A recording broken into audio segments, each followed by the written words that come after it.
Welcome back. Now that we have officially moved on from our map making, we're going to get started on a new segment of our project. We've created a solar system or a planet, then we moved on, zoomed in real close, made ourselves a map of a country really close up on our planet. Now we're going to move even further in, zoom in a little bit more, and we're going to take a look at flora and fauna. Flora and fauna meaning our plants and our animals.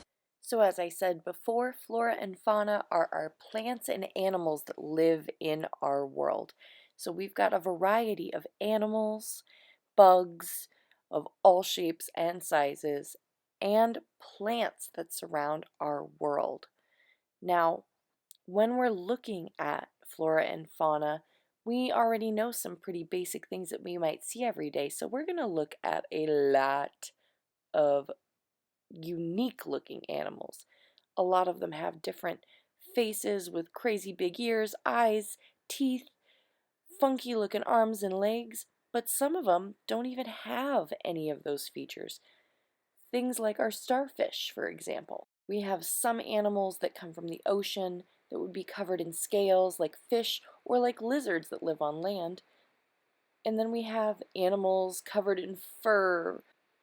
But we also have a variety of plants that are unique that people don't always think of when we think about plants.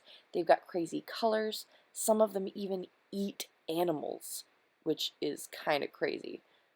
But there are a very many number of unique plants that will actually eat bugs and small animals like mice and rats. So we've got some pretty crazy out of this world creatures living on our planet right now. Hopefully they can help give you some inspiration for the kinds of animals and plants you're going to create on your planet. They should be different than things that we already know on Earth, but you can always take inspiration, for example, from our carnivorous plants. Maybe you want to make some kind of crazy plant that actually eats other animals or eats other plants or does something wild.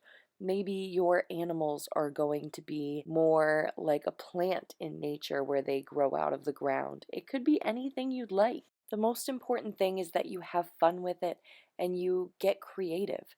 So take the time to really think before you start creating. You can brainstorm and draw out a bunch of different ideas before you settle, but I want you to come up with at least one type of animal and one type of plant that's going to exist on your planet. But ideally, come up with 2 or 3 of each. That way you have a variety of options to help make your final picture the most exciting you can. Come up with a couple of different ideas and examples of animals and plants, flora and fauna that will exist on your planet in your country. Think about the environment that they live in. We've talked about habitats in the past and matching up where an animal lives with the needs that it has. So think about, is it going to be warm? Is it going to be cold? What kind of environment do these animals and plants need to survive? I can't wait to see what you come up with. Until next time, remember that you are so loved, so important, and so smart. See you soon.